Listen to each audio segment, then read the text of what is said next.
Hello.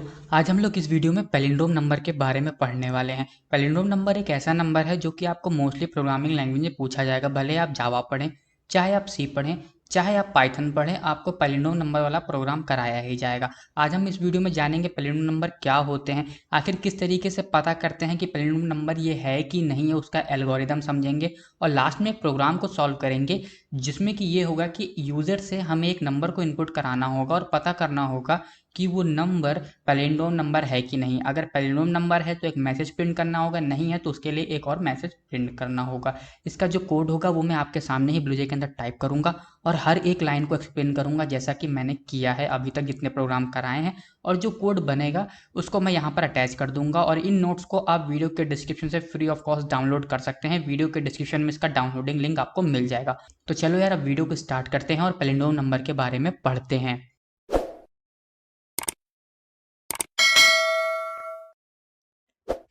Palindrome number एक बहुत ही ज़्यादा इम्पॉर्टेंट नंबर, अगर मैं बोर्ड एग्ज़ाम की बात करूं या मैं प्री बोर्ड की बात करूं, क्योंकि आपके जो एग्ज़ाम होते हैं, मैं 10th आईसीएसई बोर्ड की बात कर रहा हूं, उसमें 9th 10th वाले बच्चों को तो ये पैलिंड्रोम नंबर वाला प्रोग्राम कराया ही जाता है और एग्ज़ाम में आने के भी बहुत सारे चांसेस होते हैं। भले ही ये प्रोग्राम क्वार्टरली में पूछ ले, भले ही आपसे प्री बोर्ड में पूछ ले, कहीं ना कहीं आपके एग्ज़ाम में ये प्रोग्राम आएगा। ये बहुत ही ज़्यादा इंपॉर्टेंट प्रोग्राम है और इसका जो कॉन्सेप्ट होता है, इसका कॉन्सेप्ट भी बहुत इंपॉर्टेंट है क्योंकि इसमें जो रिवर्स नंबर वाला कॉन्सेप्ट है वही अप्लाई होता है। तो अगर आपने रिवर्स नंबर वाला प्रोग्राम नहीं देखा है, उसको भी मैंने करा रखा है, हर एक लाइन को अच्छे से एक्सप्लेन करके रखा है। इससे पिछली वाली वीडियो में मैंने उसको कराया था, आप जाकर पहले वो देख लो, तब आके पैलिंड्रोम नंबर वाला प्रोग्राम देखिएगा, तब आपको ये ज़्यादा अच्छे से समझ में आएगा।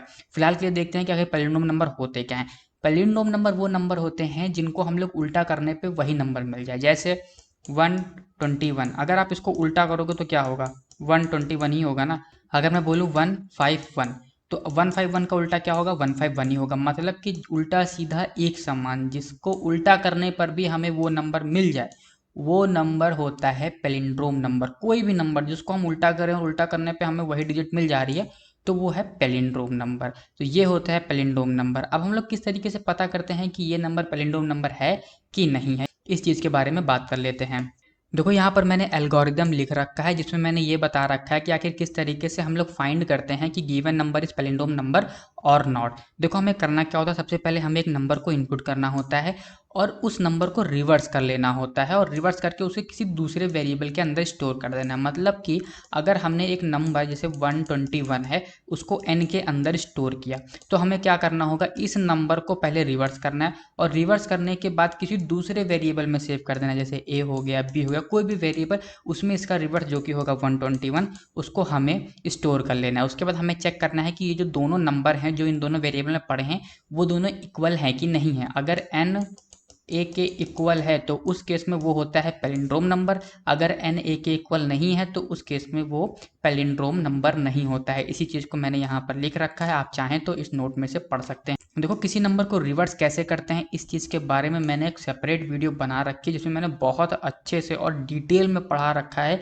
कि किस तरीके से हम लोग किसी नंबर को रिवर्स करते हैं। उसमें मैंने इसका एल्गोरिदम भी समझाया है और ब्लूजे में जाके उसका प्रोग्राम भी बनाया है, प्रोग्राम को भी मैंने समझाया है। तो आप जाके पहले वो वाली वीडियो देख लो, वो वीडियो का लिंक आपको वीडियो के डिस्क्रिप्शन में मिल जाएगा, नहीं पर आई बटन में भी आपको मिल जाएगा। तो पहले वो वीडियो देख लेना, उसके बाद ही ये पैलिंड्रोम नंबर वाली वीडियो देखना, तो आपको ज़्यादा अच्छे से समझ में आएगा। दूसरी चीज़, अगर आपको रिवर्स नंबर करना आता होगा तो आपको किसी भी नंबर के साथ कोई भी ऑपरेशन परफॉर्म करना बहुत आसान हो जाएगा। आप एमस्ट्रॉन्ग नंबर का ही प्रोग्राम बहुत आसानी से लिख पाएंगे।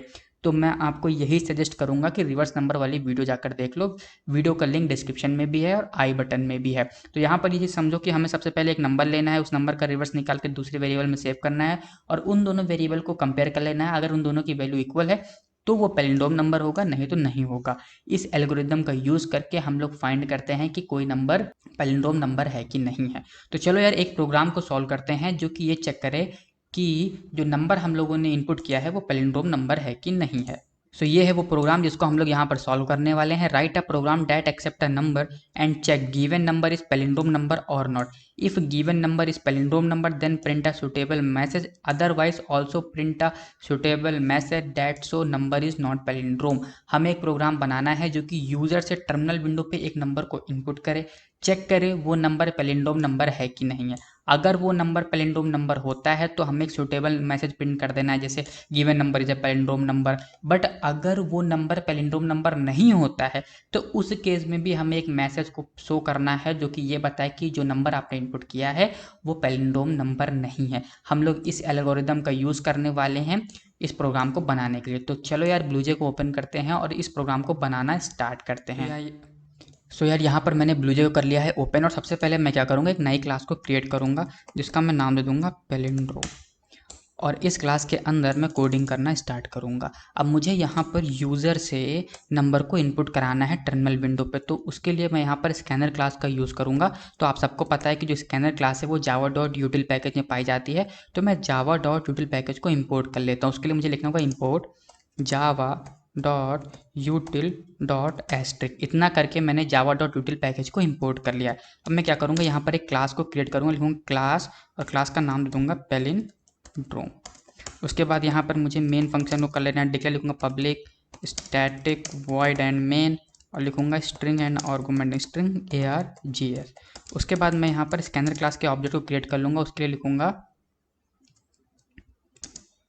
Scanner SC equal to new scanner, क्योंकि मुझे यहाँ पे स्कैनर क्लास का यूज़ करना है टर्मिनल विंडो पे नंबर को इनपुट कराने के लिए, इसलिए मुझे यहाँ पर स्कैनर क्लास के ऑब्जेक्ट को क्रिएट करना होगा।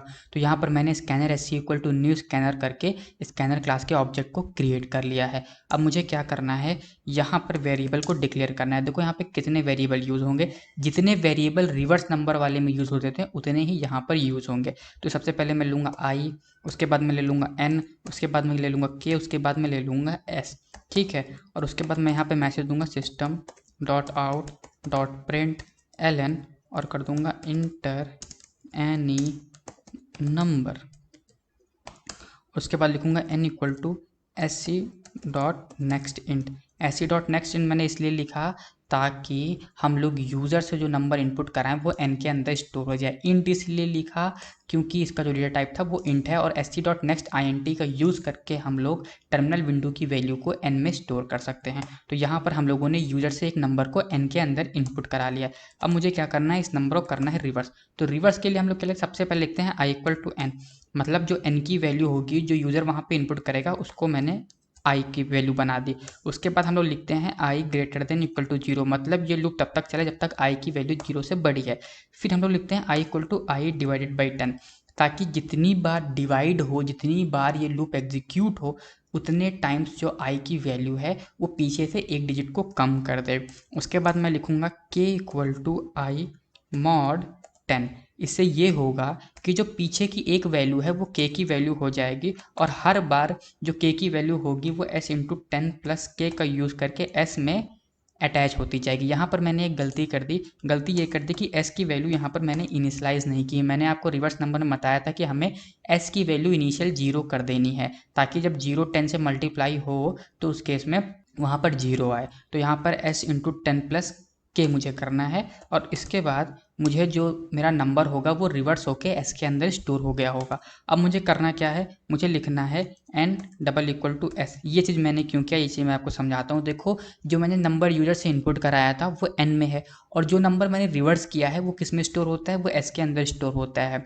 उसके बाद मैंने क्या किया, इन दोनों नंबर को चेक कर लिया कि क्या n की वैल्यू s के बराबर है। अगर n की वैल्यू s के बराबर होगी तो वो कौन सा नंबर होगा, पैलिंड्रोम नंबर होगा। मैंने बताया था कि अगर हमें सिंगल स्टेटमेंट एग्जीक्यूट कराना है कंडीशन या लूप के अंदर तो उस केस में हम लोग कर्ली ब्रेसेस का यूज़ नहीं करते हैं। तो यहाँ पर मैं दे दूँगा message given number is palindrome number, नहीं तो अगर एल्स वाला पार्ट भी तो एग्जीक्यूट करना होगा कि अगर n की वैल्यू s के बराबर नहीं है तो उसके लिए भी एक मैसेज प्रिंट कर देंगे। मैसेज प्रिंट करने system dot out dot print ln, और यहाँ पर दे देंगे message given number is not palindrome number. और जो हमारा प्रोग्राम है वो 100% कंप्लीट हो चुका है। और ये प्रोग्राम अब किसी भी नंबर को चेक करके बता सकता है कि वो नंबर पैलिंड्रोम नंबर है या नहीं है। देखो मैं इस प्रोग्राम को एक बार आपको समझा देता हूँ कि आखिर किस तरीके से मैंने बनाया। मैंने सिर्फ और सिर्फ रिवर्स नंबर वाला कॉन्सेप्ट यूज़ किया कि ये क्या करेगा कि हर बार एक एक वैल्यू पीछे से हटाता रहेगा, और ये क्या करेगा, हर बार एक वैल्यू पीछे से उठा के उसको एस में जोड़ता रहेगा। तो जो वैल्यू होगी वो उल्टी हो जाएगी और जो रिवर्स वैल्यू होगी वो एस के अंदर स्टोर हो जाएगी। उसके बाद हम लोग क्या करेंगे, जो रिवर्स वैल्यू है और जो ओरिजिनल वैल्यू थी जो कि एन में थी, उन दोनों को कंपेयर कर लेंगे N double equal to S का यूज़ करके, और पता कर लेंगे कि वो दोनों इक्वल हैं कि नहीं है। अगर वो दोनों वैल्यू इक्वल हैं तो हम लोगों ने यहाँ पर मैसेज प्रिंट कर देंगे given number is palindrome number. नहीं तो यहाँ पर मैंने मैसेज कर दिया given number is not palindrome number. देखो ये वर्क कुछ इस तरीके से करता है कि सपोज करो हमने यहाँ पर दिया 1 2 3, एक नंबर एन के अंदर इनपुट किया, तो क्या होगा, ये नंबर अब आई का हो जाएगा। 1 2 3 अब आई की वैल्यू हो जाएगी, क्योंकि जो नंबर हम लोग इनपुट करेंगे वो एन की वैल्यू हो जाएगी, और एन की वैल्यू किसकी वैल्यू होनी है, आई की वैल्यू होनी है। तो आई की वैल्यू 123 होगी। अब क्या होगा, फॉर लूप कुछ इस तरीके से काम करता है। ये कंडीशन के पास आएगा, कंडीशन के अकॉर्डिंग ये कंडीशन तब तक सही है जब तक आई की वैल्यू 0 से बड़ी है। आई की वैल्यू 0 से बड़ी है मतलब 123 जो कि आई की वैल्यू है, तो 123 जाहिर सी बात 0 से बड़ा है, मतलब कंडीशन हमारी ट्रू है। कंडीशन ट्रू होती है तो लूप बॉडी के अंदर एंट्री ले लेता है, जहाँ पे उसको मिलेगा k equal to I mod 10। मैंने आपको रिवर्स वाले प्रोग्राम में बताया था कि मॉड 10 क्या करता है, पीछे की एक वैल्यू उठा लेता है और वो वैल्यू आपको प्रोवाइड कर देता है। तो यहाँ मॉड 10 क्या करेगा, 123 की पीछे की एक वैल्यू उठा के k में स्टोर कर देगा। तो k की वैल्यू हो गई 3। अब यहाँ पर है s equal to S into 10 plus K. s की वैल्यू इनिशियल है 0, 0 को आप 10 से मल्टीप्लाई करेंगे तो आएगा 0, और k की वैल्यू क्या है, k की वैल्यू है 3। जब आप इसमें ऐड करोगे तो s की वैल्यू हो जाएगी 3। इतना आपको समझ में आया। यहाँ पे कर्ली ब्रेसेस मिला, कर्ली ब्रेसेस के बाद ये जाएगा अपडेट एक्सप्रेशन के पास। अपडेट एक्सप्रेशन में लिखा है आई इक्वल टू आई मॉड 10, मतलब आई की वैल्यू को वो 10 से डिवाइड करेगा और जो आएगा उसको आई की वैल्यू बना देगा। मैंने आपको रिवर्स वाली वीडियो में बताया था कि जब भी हम लोग डिवाइडेड बाई 10 करते हैं तो पीछे की एक वैल्यू को वो रिमूव कर देता है। तो पीछे 3 था, 3 को इसने रिमूव कर दिया और अब आई की वैल्यू हो गई 12। कंडीशन के पास जाएगा क्योंकि यहाँ से यहाँ जाता है, दोबारा इसके पास नहीं जाता है। जब एक कंडीशन के पास गया तो भाई 12 जाहिर से बात 0 से बड़ा है, इसके पास आएगा। ये क्या करेगा, मॉड 10 करेगा। मॉड 10 मतलब पीछे की वैल्यू दे देगा के को, तो के की वैल्यू हो गई 2, एस की वैल्यू थी 3। अब यहाँ पर क्या करेगा, 3 को 10 से मल्टीप्लाई मतलब हो गया 30, और 30 में वो 2 को करेगा ऐड तो हो गया 32, मतलब एस की वैल्यू हो चुकी है 32। कर्ली ब्रेसेस मिला, ऊपर गया, ऊपर क्या उसको मिला I equal to I divided by 10। तो डिवाइडेड बाई 10 क्या करेगा, पीछे की एक वैल्यू को रिमूव कर देगा, आई की वैल्यू 1 हो गई। अब इसके पास आया, कंडीशन चेक करेगा, कंडीशन सही है भाई, 1 0 से जाहिर सी बात बड़ा है। नीचे आएगा, मॉड 10 करेगा, मॉड 10 क्या करेगा, पीछे की वैल्यू दे देता। अब इसमें ना आगे कोई वैल्यू है ना पीछे कोई वैल्यू है, तो 1 को ही ये के की वैल्यू बना देगा। अब यहाँ पर 32 थी एस की वैल्यू, मतलब 32 को हम लोग 10 से जब इंटू करेंगे तो आएगा 320, और 320 में जब हम 1 को ऐड करेंगे तो आएगा 321। तो ये एस की वैल्यू हमारी 321 हो गई। अब क्या होगा, फिर से ये इसके पास जाएगा, अब फिर से उसको डिवाइड करेगा। अब 1 के ना आगे कोई वैल्यू, 1 के ना पीछे कोई वैल्यू, तो ये 1 को रिमूव कर देगा और आई की वैल्यू हो जाएगी 0।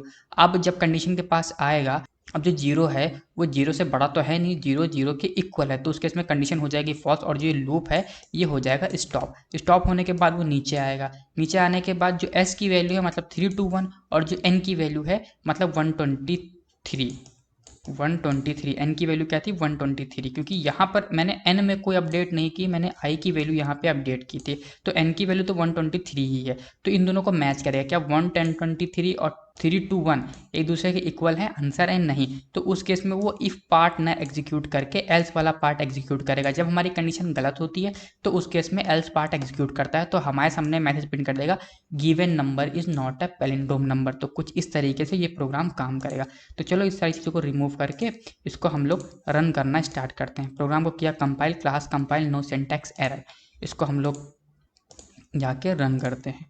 तो यहाँ पर पहले मैं कोई पैलिंड्रोम नंबर इनपुट करता हूँ 141। देखो इसको आप उल्टा करोगे तो 141 ही आएगा।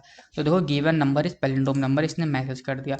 अब देखो यहाँ पर हम लोग एक नंबर इनपुट करते हैं 583। 583 का रिवर्स होगा 985, जो कि उसके इक्वल नहीं है। तो देखो इसने मैसेज दे दिया given number is not palindrome number. तो कुछ इस तरीके से हम लोग पैलिंड्रोम नंबर का प्रोग्राम बनाते हैं और किसी भी नंबर को चेक कर सकते हैं इस प्रोग्राम की हेल्प से कि जो नंबर हम लोग इनपुट कर रहे हैं वो पैलिंड्रोम नंबर है कि नहीं है। फिलहाल के लिए इस कोड को मैं यहाँ से कॉपी करके इस फाइल में अटैच कर दे रहा हूँ, ताकि जब आप नोट्स को डाउनलोड करें तो ये जो प्रोग्राम है जो मैंने आपको समझाया, आपके सामने बनाया, वो इन नोट्स में आपको मिल जाए। तो ये वीडियो यहीं तक था, मिलते हैं नेक्स्ट वीडियो में।